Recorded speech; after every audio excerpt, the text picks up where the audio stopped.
मी पुन्हा एकदा युतीचे सगळे उमेदवार आणि आमच्या पदाधिकाऱ्यांना खास करून भेटण्यासाठी इथं चिपळूणमध्ये आलो होतो. प्रचाराचा आढावा घेतला आणि मला असं वाटतं की आम्हाला फुल टॉस दिलेला आहे. आता त्याच्यावर आम्ही बोल्ड व्हायचं की सिक्सर मारायचा हे आमच्या पदाधिकाऱ्यांनी ठरवलं पाहिजे. हेच मार्गदर्शन मी केलं. त्याच्यामुळे ज्या महाविकास आघाडीमध्ये समन्वय नाही, ज्या महाविकास आघाडीनं माननीय भास्कर जाधव साहेबांचा अवमान केलेला आहे, त्याचा फायदा नक्की महायुतीचे उमेदवार उमेश सकपाळला होईल अशी पूर्ण खात्री पालकमंत्री म्हणून मला आहे. तुम्ही पण शिवसेनेमध्ये काम केलेलं या ठिकाणी व्यक्ती मोठा की एबी फॉर्म मोठा? व्यक्ती मोठा की एबी फॉर्म मोठा हे त्या पक्षाला ठरवायचं आहे. आमच्याकडे बघा, आम्ही सगळे व्यासपीठावर आहोत. मी जरी मंत्री असलो तरी चव्हाणसाहेब मंत्री असण्यासारखे आहेत, आमचे संपर्क प्रमुख मंत्री असण्यासारखे आहेत, भाजपचे आमचे प्रशांत यादव मंत्री असण्यासारखे आहेत. त्याच्यामुळे आमच्या पक्षामध्ये आम्ही कुटुंब म्हणून वावरतो. आमच्याकडे चढाओढ नाही आणि या समोरच्या सगळ्या ज्या गोष्टी झालेल्या आहेत त्या चढाओढीतनं झालेल्या आहेत. महायुतीबाबत आपली वारंवार बैठक झाल्या. सुरुवातीला सांगितलं की महायुती म्हणून लढणार.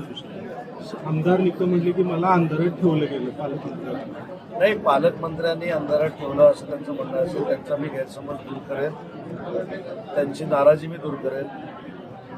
भविष्यामध्ये आमच्याकडनं काही पाठीपुढं झालं असेल तिच्या वेळी आम्ही सुधारू जिल्हा परिषद पंचायत समितीला. पण त्याचा फटका आता बसेल असं वाटत नाही? मी स्वतः भाषणात सांगितलं की शेखर निकम साहेबांचा देखील उपयोग आम्ही या निवडणुकीमध्ये करून घेणार आहोत.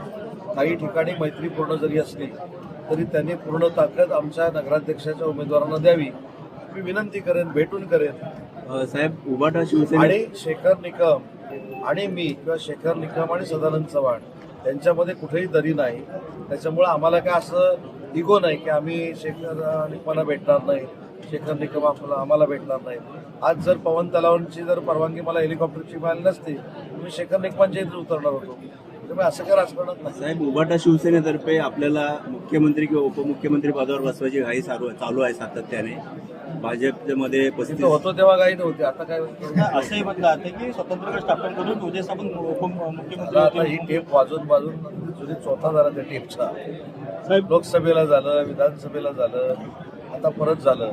तुमच्या सगळ्यांच्या आशीर्वादानं आणि विशेषतः माननीय एकनाथ शिंदे साहेबांच्या आशीर्वादानं मी दखल घेण्या एवढा महाराष्ट्रात मोठा झालो याचं मानसिक समाधान मला नक्की आहे. म्हणजे उपमुख्यमंत्री होणार आशीर्वाद असल्या प्रश्नाला उत्तर देत नाही.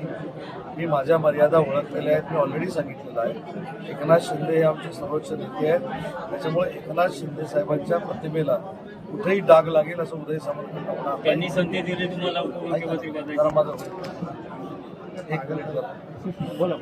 त्याच्यामुळं तेच सारखे प्रश्न विचारून माझ्यात काही फरक पडण्यातला नाही आणि मला माझ्या मर्यादा माहिती आहेत. मी ऑलरेडी सांगितलंय. आता उदय सामंतच्या मर्यादा माहिती आहे हे सांगितल्यानंतर खरं तर हा प्रश्न बंद झाला पाहिजे. पण आपल्याला पण ते प्रश्न विचारायचे हौस आहे. तुमच्या दृष्टीने सर एकनाथ शिंदे साहेबांनी संधी दिली तुम्हाला, आम्ही पहिलं विचारून घेतलं. साहेब, ठाकरे गटाच्या नेत्यांमध्ये जे शाब्दिक चकमक ह्या 2 दिवसामध्ये बघायला मिळते, कशा पद्धतीने ह्या सगळ्या गोष्टी बघते आपण? तर त्यांच्यामधल्या शाब्दिक चकमकी हा त्यांच्या पक्षाचा भाग आहे. पण एक मात्र नक्की झालेलं आहे, माझ्या मैत्रिणी नगराध्यक्ष पदाचे युबीटीचे उमेदवार म्हणून देवळेकर म्हणून आहेत, त्यांना सचिवांनी जाहीर केलं आहे शिवसेनेच्या. आणि शिवसेनेच्या नेत्यांनी म्हणजे जाधव साहेबांनी रमेशभाई कदमांना महाविकास आघाडीचा म्हणून उमेदवार जाहीर केलेला आहे. हेच मी मगाशी म्हटलं की चिपळूणकरांमध्ये हाच संभ्रम आहे आणि तो संभ्रम दूर करण्याचं काम आमचे उमेश सकपाळच करू शकतात. पण आमच्यामध्ये काही वादच नाही, आम्ही सगळे एका व्यासपीठावर आहोत. रमेशभाई कदा आपले मित्र सुद्धा आहेत ना, ते रमेशभाई कदा आपले मित्र आहेत चांगले. मित्र का असू नये, तुम्ही पण मित्र आहे. तुमचा राजकारणामध्ये मैत्री जपणं हा माझा स्थायी भाव असल्यामुळे सगळेच माझे मित्र आहेत. त्याच्यामुळे मित्रता आणि पक्ष हे वेगवेगळे 2 भाग आहेत. रमेश कदम साहेब आज आमचे राजकीय तात्विक विरोधक म्हणून उभे आहेत. त्यांचा पराभव करणं ही आमची सगळ्यांची जबाबदारी आहे आणि म्हणून आम्ही एकत्र आलोय. रमेश कदमांच्या वैयक्तिक विरोधात कोण नाही आहे. साहेब, सुप्रीम कोर्टाने आज स्थानिक स्वराज्य संस्थेच्या निवडणुकीसंदर्भात आता 28 तारीखपर्यंत सुनावणी घेतली. काय पुढचं वाट बघायची शुक्रवारपर्यंत आणि काय करू. 29 तारखेला एकनाथ शिंदे यांचा रोड शो चिपळूणला. एकनाथ शिंदे साहेब चिपळूणमध्ये येत आहेत, रत्नागिरीमध्ये येत आहेत. राजापूर लांजाला येत आहेत, खेडमध्ये देखील येत आहेत.